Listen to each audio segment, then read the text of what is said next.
10, 11 at 12 ay isa pong unit.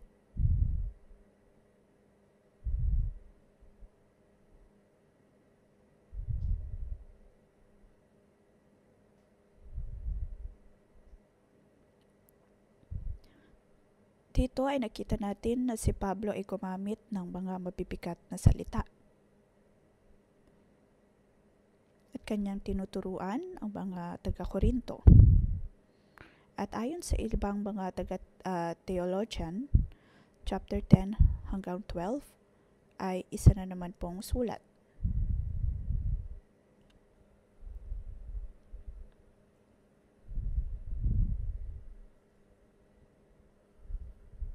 At maaring ito ay ibang-iba sa pagkakasulat ng mga nauna pang mga kabanata.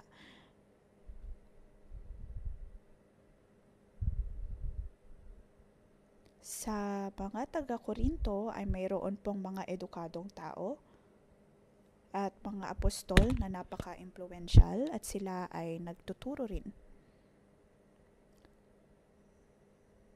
Nagtuturo ng iba sa mga itinuturo ni Pablo pagkatapos si Pablo ay umalis sa Korinto o sa iglesia ng Korinto. Pagkatapos ay may mga bagong apostol na dumating at nagtuturo ng mga pagtuturo na iba sa itinuturo ni Pablo.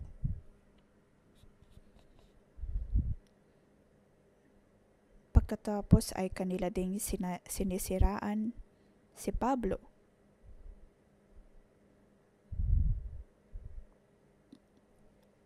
At para sa mga taga-Korinto, nagkakaroon ng impresyon na hindi edukado si Pablo at hindi dapat siya pakinggan. Dahil ganoon ang sinasabi ng mga bagong tagapagturo. Kung kaya naman mayroong dibisyon na nagsasabi na ako ay kabilang kay Pablo, mayroong nagsasabi na ako ay naniniwala sa bagong apostol, kaya naman sa kabanatang ito makikita natin ang mabibigat na salita ni Pablo.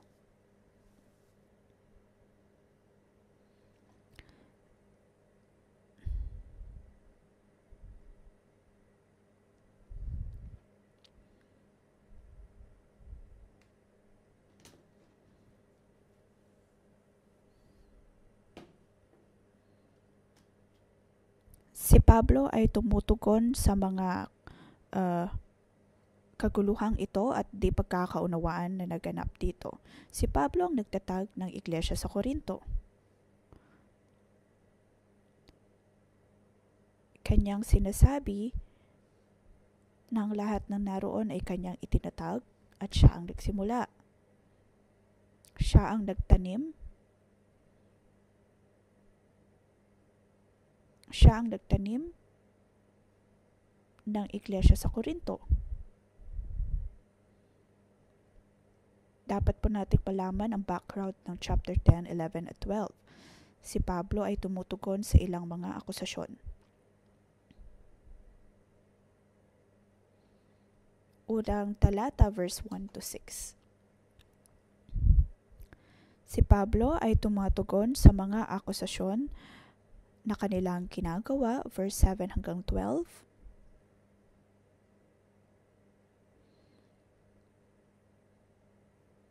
Si Pablo ay tumutugon pagdating sa mga may hinang salita na kanya daw sinasabi.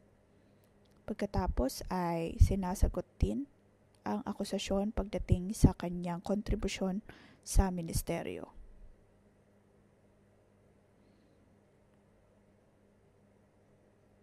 May mga nagsasabi na ang iglesia doon ay malaki hindi dahil kay Pablo.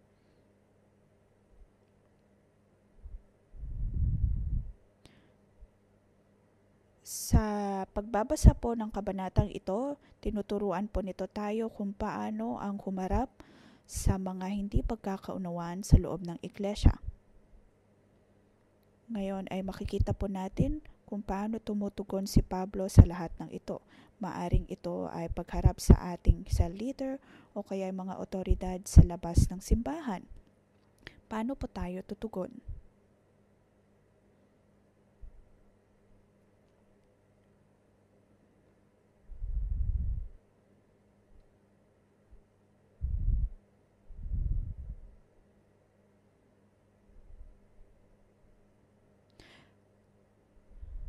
Sa ating pagharap sa mga di pagkakaunawaan, ang ating pong pananampalataya ay lalago at ang ebanghelyo ng Diyos ay makakarating sa mas marami pang mga lugar. Atin po bang mapagtatagpumpayan ang mga kaguluhan sa kalamnan?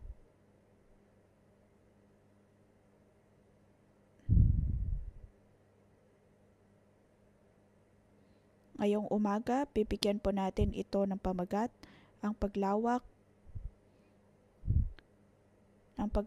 ng kaharian ng Diyos ay sa pamamagitan ng pagtatagumpay sa mga kaguluhan ayon sa kalooban ng Diyos. Verse 1, akong si Pablo na ang sabi ng ilan ay mapagpakumbaba at mabait kapag kaharap ninyo, ngunit matapang kapag wala riyan ay nakikiusap sa inyo alang-alang sa kababaang loob at kabutihan ni Kristo.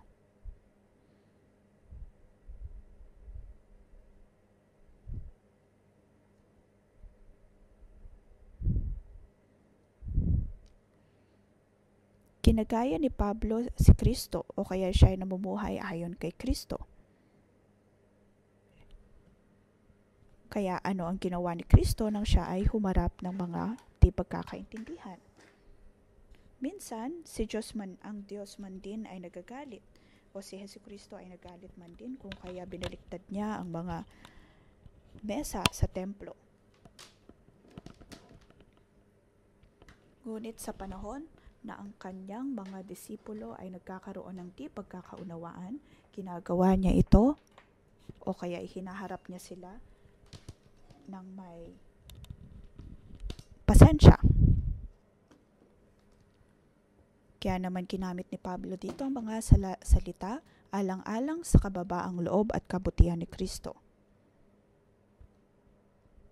Kaya naman sinusulat ni Pablo ang mga kabanatang ito ng may kababaang loob at kabutihan sa pagharap ng mga di pagkakaunawaan. Dapat po tayo maging maingat pagdating sa mga espiritual na laban.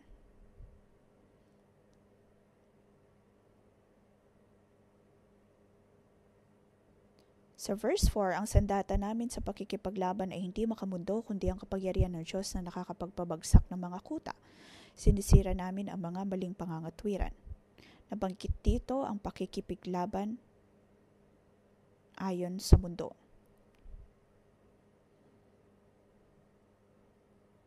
May mga pagkakataon na tayo ay humaharap sa gulo, sa kusot ayon sa mundo, ngunit sinasabi ni Pablo dito na hindi po dapat ganito.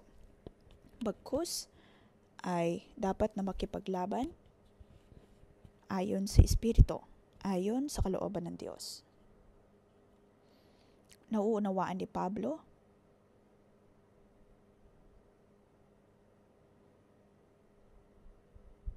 siya ay malungkot,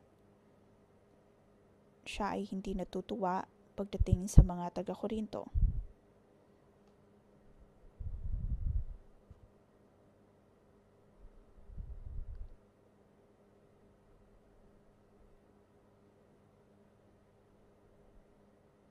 Alam ni Pablo na ang mga tumutuligsa sa kanya ay may ibang pananaw at alam niya na ito ay espiritual na laban. May mga pagkakataon na ang mga kaguluhan na ating maaring maharap ay ayon sa mga pananaw na mayroon tayo. Kaya naman tinuturuan tayo ni Pablo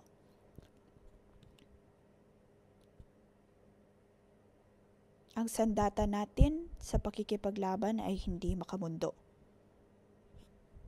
Ano ang makamundo? Iyon ay ang magalit lamang, makipagsabwatan sa iba upang labanan ang iba, o kaya hindi nakakaibiganin ang mga kaaway o kaya nakagusot. ipapakita ang impluwensya na mayroon tayo. Ito po ay makamundong mga sandata. Ngunit ano naman ang hindi ayon sa mundo na sandata? Dito sinasabi ni Pablo na siya ay nananalangin ayon sa ibang wika o speaking in tongues. Nais niya na ito din ay matanggap ng iba. Kaya naman ang spiritual na sandata ay tungkol sa ating pananalangin at pag-ayon sa pananaw ng Diyos. Ang mga pananaw po ba na mayroon tayo ay ayon sa pananaw ng Diyos? At hindi lamang po tayo nagagalit ayon sa ating emosyon. Bagkus ay hinaharap po natin ang Diyos na siyang humuhusga at ginagamit ang kababaang loob at kabutihan ni Kristo. Sinasabi kung o kaya pinag-iisipan kung tama po ba ang ating ginagawa o hindi. Dito ay mayroon pong epekto ang bawat paggamit natin ng sandata ayon sa kalooban ng Diyos. Sabi dito, sinisira ang maling pangangatwiran, ginagapi ang pagmamataas, at binibihag ang lahat ng isipan upang matutong sumunod kay Kristo. Tayo man din ay mayroon pong mga bagay na dapat na maitama. Hindi po tayo laging tama. Dapat po nating isipin, dapat po nating pag-isipan ang bawat nating ginagawa at iniisip. Verse 5, ginagapi namin ang lahat ng pagmamataas laban sa kaalaman tungkol sa Diyos at binibihag namin ang lahat ng isipan upang matutong sumunod kay Kristo.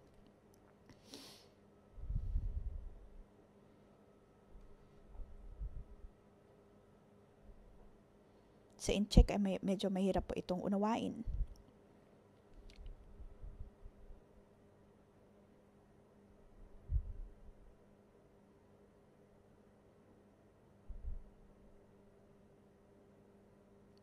Oo, marahil ay pinapanalangin po natin ang isa pang tao o ang ibang tao.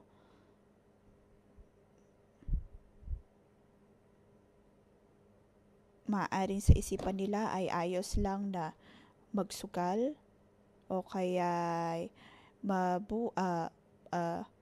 mag-cohabit sa kanilang mga nobya. Ito ay spiritual din na laban, ngunit dapat din po nating tanungin ang ating mga sarili.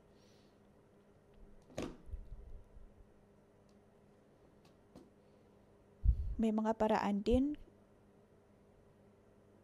kung paano tayo ay nagkakaroon ng di pagkakaunawaan sa iba. Sunod ay binibihag ang lahat ng isipan upang matutong sumunod kay Kristo. Ang bawat nating kaisipan ay dapat na maihandog sa Diyos.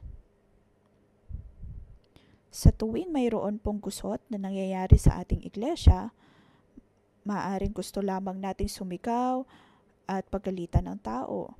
Ngunit una ay dapat po nating iayon ang ating sarili ayon sa kalooban ng Diyos at matutong sumunod kay Kristo. Dapat po nating tignan kung pareho din ba ang pananaw ng Diyos pagdating sa tao na hinaharap natin. Pinanghahawakan pa rin po ba natin ang kalooban ng Diyos o ang ating sariling kalooban? Ayon sa puno ng buhay ay mayroon pong laging kasagutan.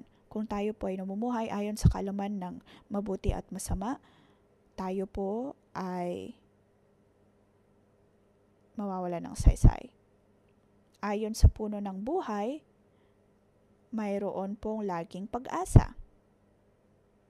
Ngunit una ay dapat po tayong maging laging sumusunod sa Diyos. At wag po nating laging isipin na tayo ang tama at ang kabilang ang ating kausap ang laging mali. Dahil tayo din po ay may mga pagkukulang, dapat po tayong matuto kay Pablo. Dahil si Pablo ay natututo mula kay Kristo. Dapat po tayong mabuhay ayon sa puno ng buhay. Isipin po natin kung ang lahat ng tao sa loob ng iglesia ay nabubuhay ayon sa puno ng buhay. Ibig sabihin ay magkakaroon po ng kapayapaan. May mga pagkakataon na kaya po nating lutasin ang bawat gusot ayon sa ating sariling paraan. Nagpapalit lamang ng cell group. Ngunit ang lahat ng ito ay kailangan ng sakripisyo. Nasasaktan din po tayo.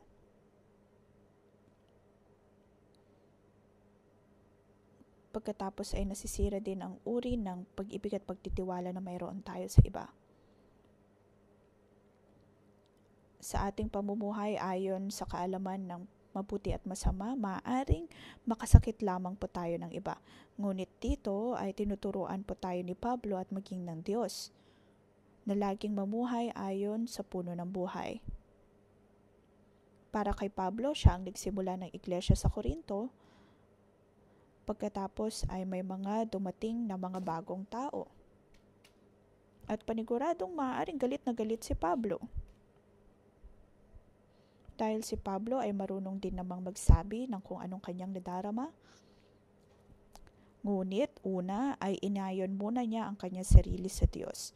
Kanyang tinulad ang kababaang loob at kabutihan ng Diyos.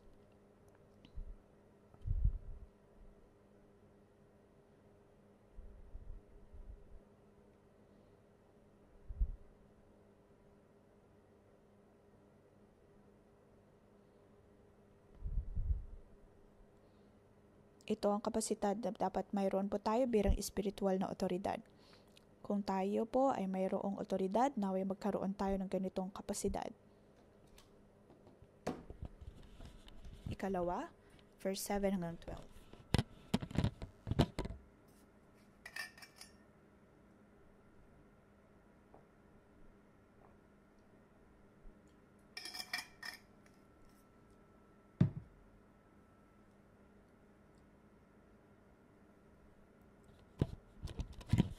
Verse 10, sinasabi ng ilan na sa mga sulat ko lamang ako matamang, ngunit kapag kaharap na may mahina at mga salita ay walang kwenta.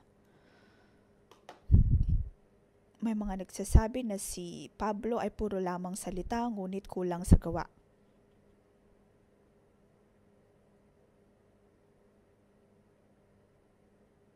May mga nagsasabi na siya ay mahina.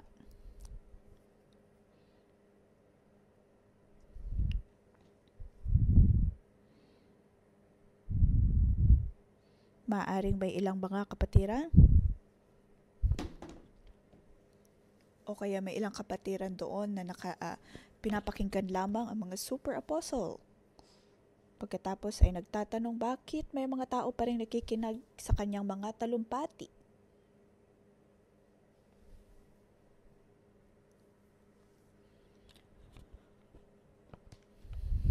Dahil sa mga Grego po noon ay mayroon pong uri ng sining ng pagtutulumpati. At nais nila lagi ng lohikal at puno ng emosyon na uri ng nagtatalumpati.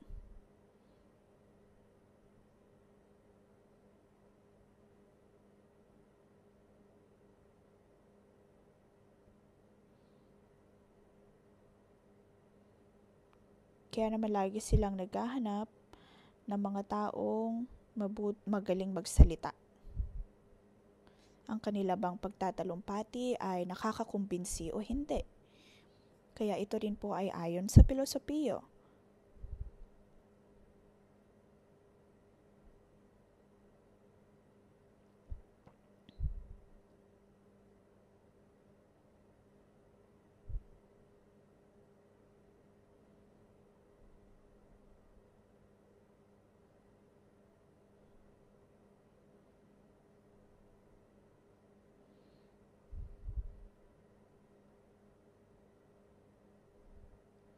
Verse 7, ang mga bagay na panlabas lamang tinitingnan ninyo.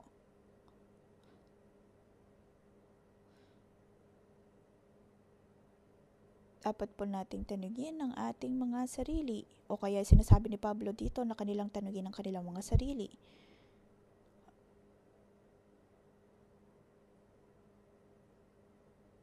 Sabi sa verse 7, kung naniniwala ang sino man na siya ay nakipag-isa kay Kristo, isipin niyang kami man tulad niya ay nakipag-isa rin kay Kristo.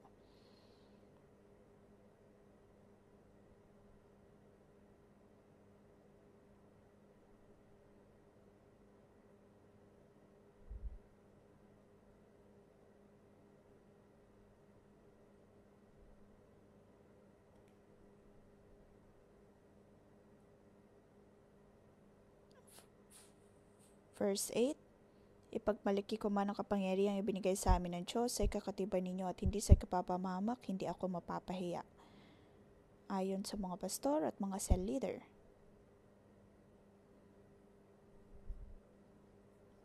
Ang mga sinasabi ng pastor o mga cell leader, ang kanilang buhay, ang kanilang mga desisyon,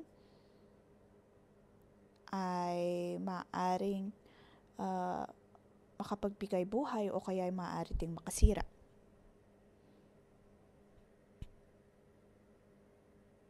Iyon po ang perspektibo ni Pablo pagdating sa mga taga-Korinto. Ngunit habang tinitignan ng mga super apostle, sila ba ay nagtatama, sila ba ay nakakatulong o nakakasira ng iglesia? Ang kasagutan ay kitang-kita na. Ang kanilang tinuturo ay ang labanan si Pablo.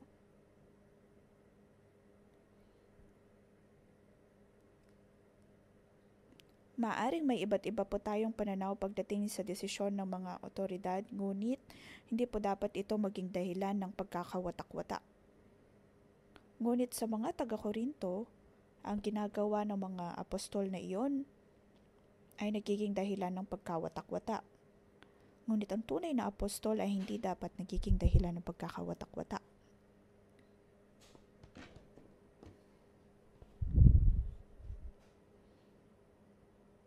Dapat po nating siyasatin ang ating mga puso sa mga sulat ni Pablo.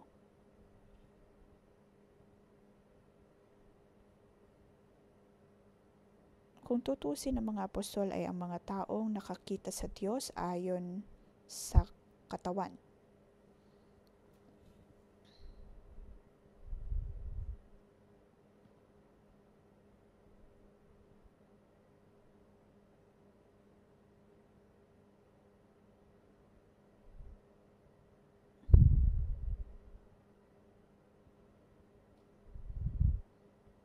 Ang lahat ng mga nakomisyon o kaya ay naipadala ay mga apostol din. Parang sa Taipei 611, may mga taong naipadala sa Taiwan. Sila din ay tinatawag ng mga apostol.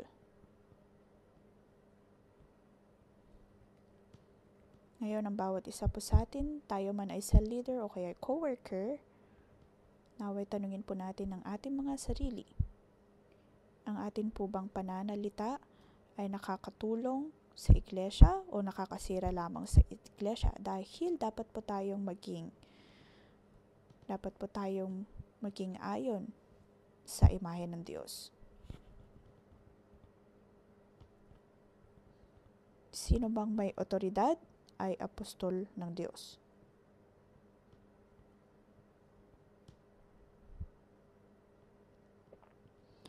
Kung nagiging dahilan po tayo ng pagkasira sa iglesia, tayo po ay hindi tunay na apostol.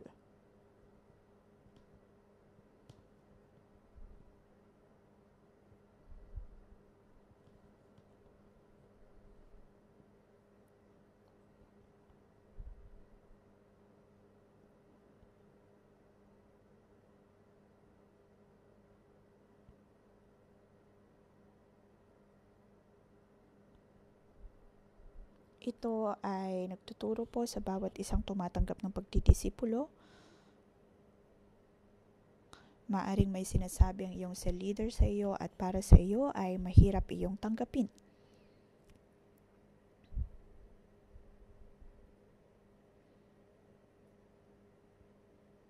Pagkatapos ay maaari mo sabihin sa tao na mahirap iyong tanggapin, ibig sabihin iyon po ay malusog na ugnayan. Dapat po nating itama o kaya siyasatin kung ito ba ay nakakatulong sa atin o nakakasira.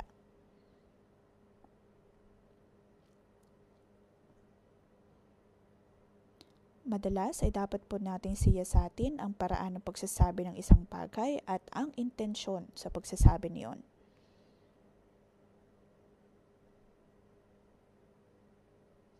Dahil kung hindi po natin ito mauunawaan, magkakaroon po ng hindi pagkakaunawaan.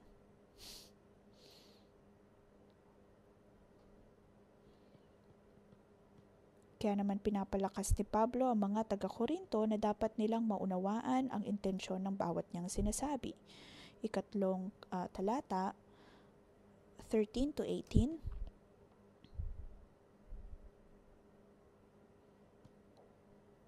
Siya ay tumugon sa mga akusasyon pagdating sa kontribusyon sa ministeryo.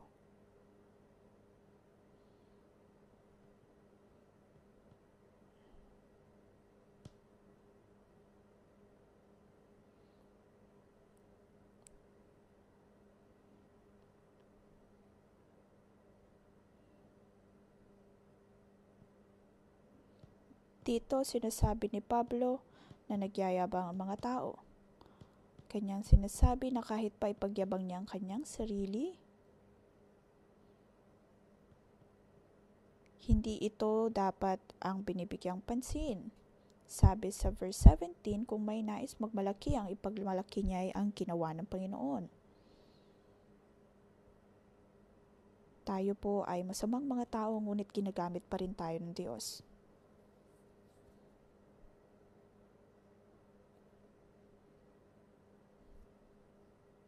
Ang Diyos ang dapat na mabigyang kapurihan at hindi po tayo.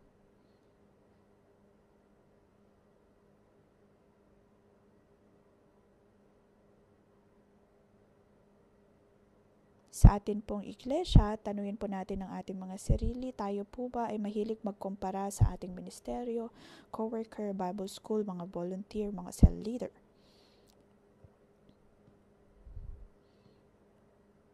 O kaya kinukumpara ang ating cell group sa iba? O kaya yung mga volunteer, mga co-worker? Kinukumpara ang ating mga abilidad, ang mga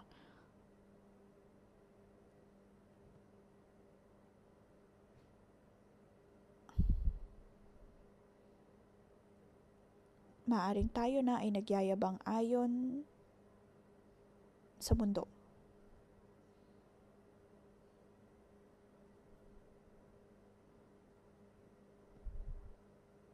Tayo man po ba ay may malaking cell group o maliit na cell group, ang lahat ay dahil sa biyaya ng Diyos.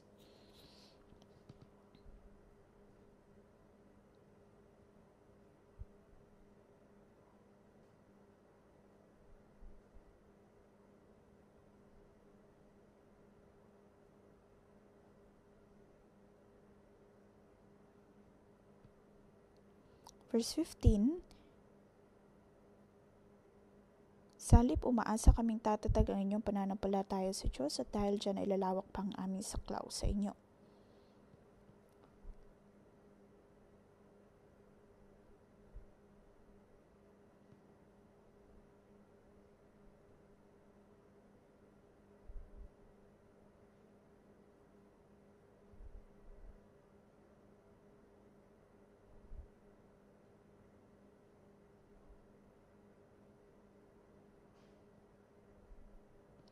Verse 16, sa gayon may papangaral namin ang magandang balita sa ibang mga lupain, hindi lamang sa inyo nang hindi maipagyayabang ang ipinaghirapan ng iba.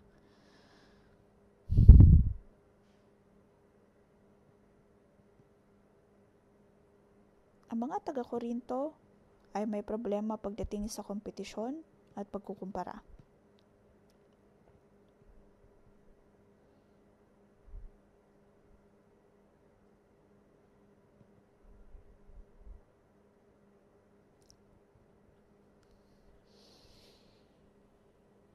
Ang magandang balita ay dapat na umabot hindi sa labas pa ng Korinto. Ngunit si Pablo din ay hindi nagmamadali na gawin ito.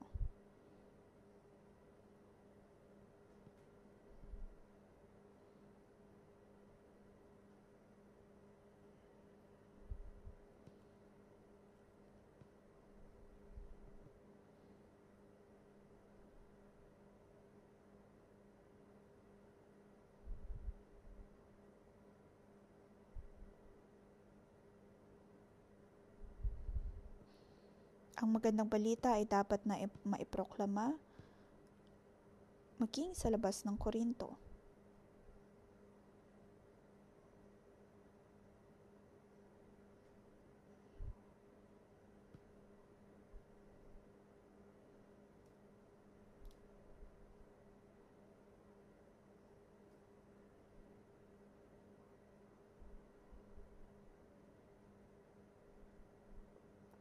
Ang Diyos ang nagtanim po ng pangitain sa atin na magtanim ng puno ng buhay kahit saan. Ang Diyos ay naghihintay upang mapalawig ang ating kapasidad. Ito ay hindi lamang po limitado sa mga pastor, sa mga coworker, bagkus ang bawat isa po sa atin ay dapat na maging kabahagi nito. Maging ang mga taga-Korinto ay mahina pagdating sa kanilang pananampalataya, ngunit sa pagpapalawig niyon ay paniguradong madami pa silang magagawa. Ito ay nagpapalakas din po sa bawat isa sa atin. Maaring kinukumpara natin ang ating sarili sa iba. Mabilis tayo magkaroon ng gusot sa iba. Hindi maayos, nagkakaroon ng tensyon pagdating sa ating ugnayan sa iba. Ngunit muli, naway maging tulad tayo ni Kristo. Sa ating pagtatagumpay sa mga gusot na ito, ang ating pananampalataya, ang ating kapasidad ay mapapalawak at maging ang ating iglesia ay mapapalawak. Ito po ang pag-asa na makikita po natin sa libro o sa sulat na ito ni Pablo. Naway pagpalain ng Diyos ang kanyang mga salita. Atin pong purihin ang Diyos.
Banal na Espiritu, kami ay lumalapit sa iyo. Kung wala ka, O Diyos, kami ay nabubuhay lamang ayon sa mundo.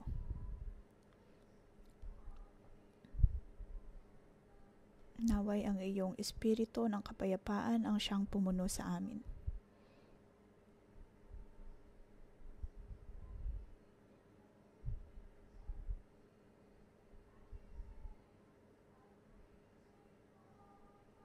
Mga kapatid, tayo po ay panandaliang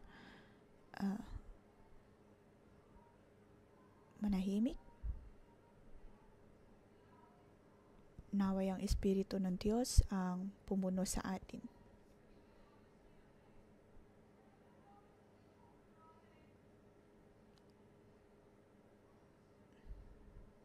Sa atin pong mga buhay, ano ang pumupuno sa ating kaisipan, sa ating mga puso? Naway ang Banal na Espiritu ang mangusap sa bawat isa sa atin, mangusap sa atin pong mga buhay. Maging bukas po tayo sa Diyos. Ang Banal na Espiritu ang mangusap po sa atin. Ang Espiritu ng Diyos ay napakabuti. Naway buksan ng Diyos ang ating mga tainga upang madinig ang kanyang salita.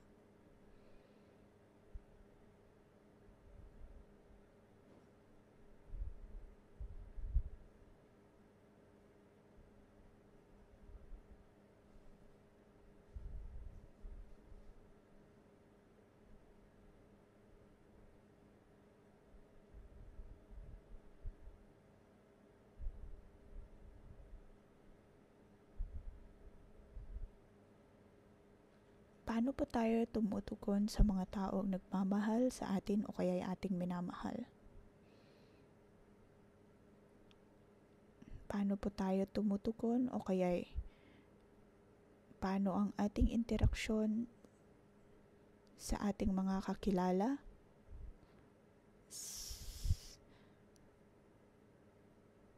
Paano po tayo tumutugon sa kanila? O maaaring sa pagharap sa ating mga magulang, paano po tayo tumutugon sa kanila?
Panginoon, kami ay nabubuhay ayon sa mundo at tumutugon ayon sa mundo. Naway tulungan mo kami. Aming inaamin ang bawat naming kahinaan, lalo na kung kami ay nakipag-usap sa mga taong malapit sa amin. Madalas kami ay abala, walang pasensya.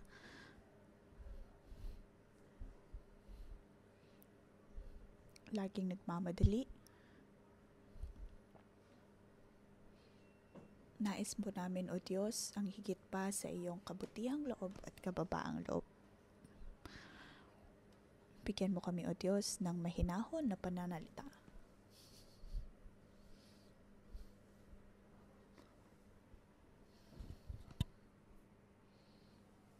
Ako ay nakakita ng isang imahe.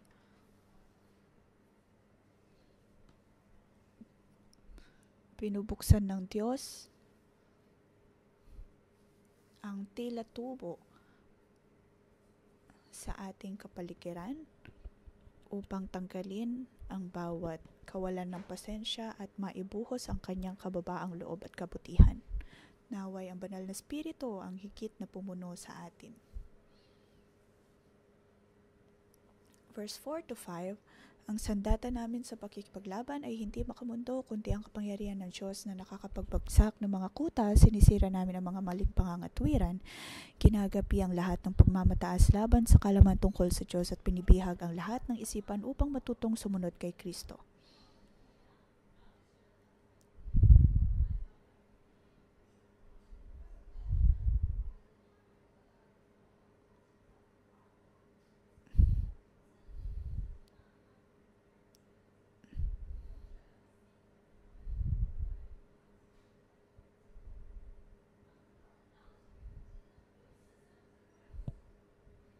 Ngayon, maaring may mga cell member tayo o kaya na laging nanguhusga at mayroon marahil silang adiksyon.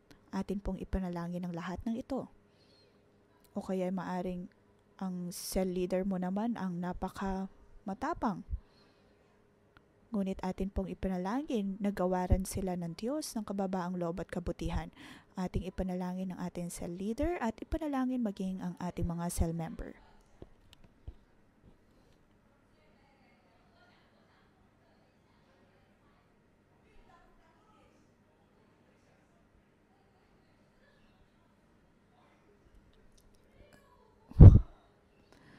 Kung sa tingin po ninyo ang inyong mga cell leader ay hindi maayos sa kanilang pananalita, maaari nyo din po silang ipanalangin.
Panginoon, sa pagdidisipulo, ang nais namin ay maging matatag katulad ni Pablo na kayang ipahayag ang aming sarili, mayroong sapat na pag-ibig at pagtitiwala.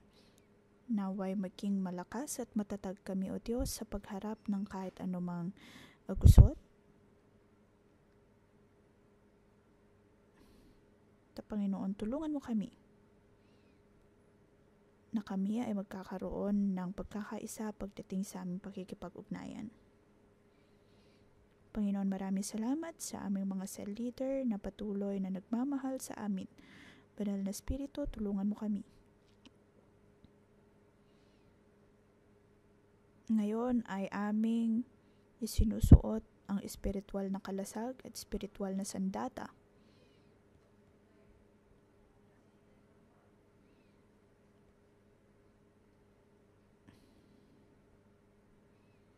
Naway ang bawat isa po sa atin ay magkaroon ng espiritual na kapangyarihan.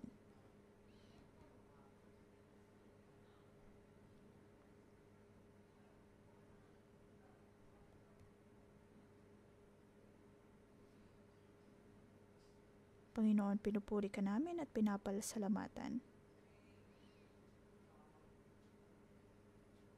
Bigyan mo kami, O Diyos, ng pusong mabilis maturuan at maging ng tengang marunong makinig.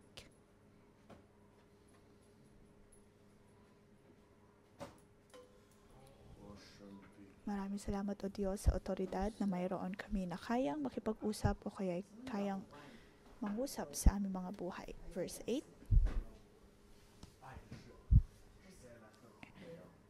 Binigyan po tayo ng kapangyarihan na magsalita para sa ikatitibay ng iba at hindi para sa kanilang ikapapahamak. Maaaring tayo po ay pastor, co-worker, cell leader, mga nasa marketplace. Ang lahat ng ating sinasabi ay dapat na makapagpapatibay at hindi para makapahamak ng iba. Atin pong ipanalangin ang ating mga sarili.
Ngayon ay atin pong ipanalangin, ipagpasalamat ang ating mga cell group, maliit man o malaki, ang kaluwalhatian ay dapat na sa Diyos.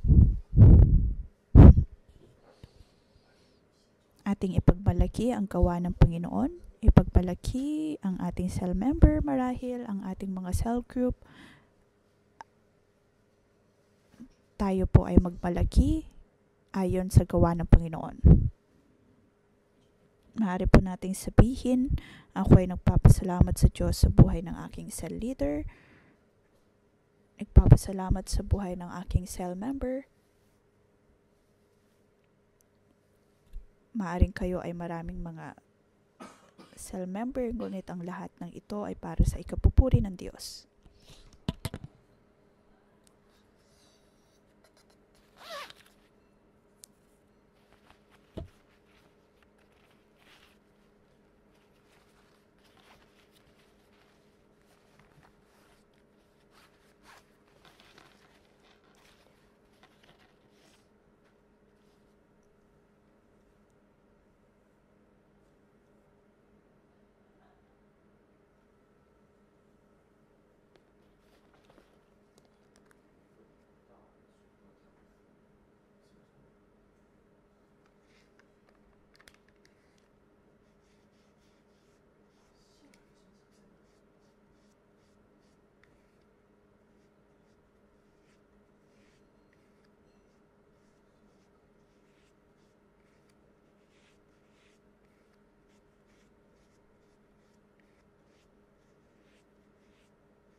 Sa paglawak po ng ating pananampalataya, ang atin pong saklaw ay lalawak din at marami pang puno ng buhay ang maitatanim sa maraming lugar. Ngayon ay atin pong ipanalangin ang Hong Kong.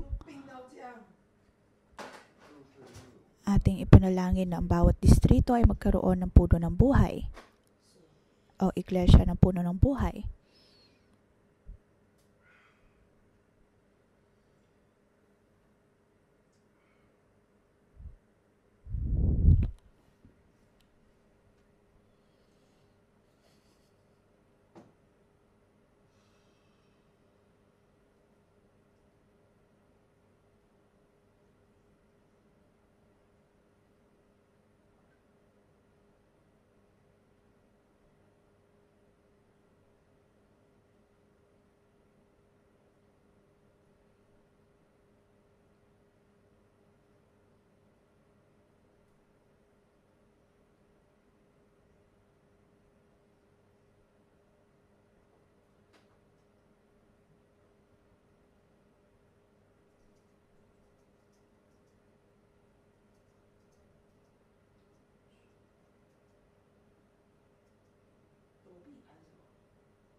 Panginoon, pinapasalamatan ka namin at aming itinutulog sa iyo ang bawat naming panalangin. Alam namin, O Diyos, ng iyong kalooban ang siyang mapapangyari sa aming mga buhay.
Atin pong ipikit ang ating mga mata.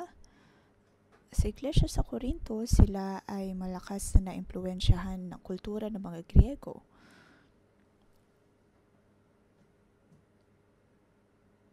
Kanilang pinanghawakan ang retorika at sa parehong paraan tayo din po ay may mga kanya-kanyang kaisipan o kaya'y pananaw na hindi natin mabitawan.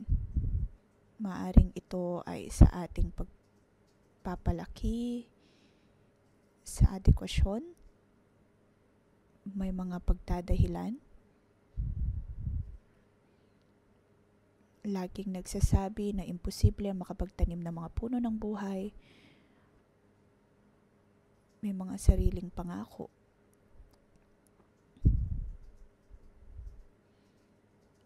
Kung may mga hindi pagkakasunduan sa mga kakilala, maaari nagsasabi na hindi ko sasabihin ang aking naiisip o kaya hindi na ako makikipagbati. Ngayon, kung tayo man po ay may mga ganitong mga kaisipan, naway idulog po natin ito sa Diyos. Ipanalangin na ang mga ito ay mawala.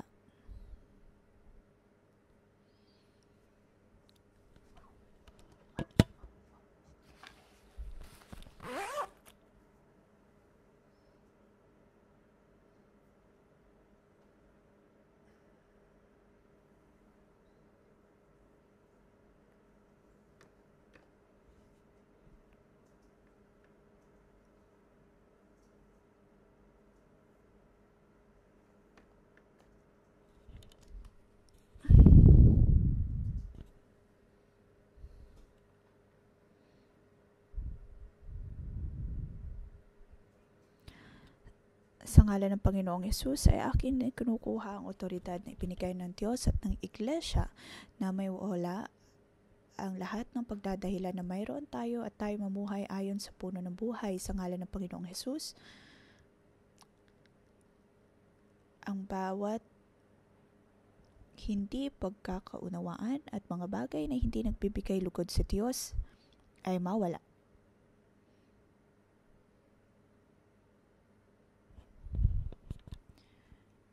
Magkakaroon ng mga puno ng buhay sa lahat ng distrito ng Hong Kong. Ang lahat ay ayon sa iyong habag at biyaya.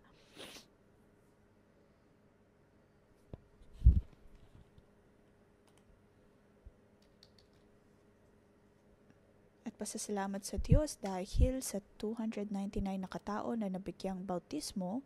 Panginoon, hindi lamang po ito ang aming nais. Ang buong Hong Kong ay dudulog sa iyong ngalan dahil ito ang iyong nais. Kami, O Diyos, ay nagpupursige para sa ikaliligtas ng Hong Kong sa ngalan ng Panginoong Hesus sa aking pinagpapalang bawat kapatiran. Hindi na kayo lalakad ayon sa mundo, bagkus sa ilalakad ayon sa Espiritu. Sa ngalan ng Panginoong Hesus, ang kababaang loob ang kabutihan, mula sa banal na Espiritu ang siyang pupuno sa inyo. Sa ngalan ng Panginoong Hesus, kayo ay mapagpapala na magkaroon ng dunong na ayon sa Diyos at hindi nalalakad ayon sa mundo. Ang lahat ng pagdadahilan, ang lahat ng hadlang na inilalagay ng kaaway para hindi kayo magkaroon ng maayos na ugnayan sa iba ay matatanggal. Ang kaharian ng Diyos ay mapapalawak dahil sa inyo dahil kayo ay kanyang pinili. Kayo ay pinili niyang sisidlan. Kayo ang maharlikang pari ng Diyos. Kayong lahat ay mapagpapala sa ngalan ni Jesus. Amen. Dito po nagtatapos ang ating pangumagang debosyon. Magandang umaga.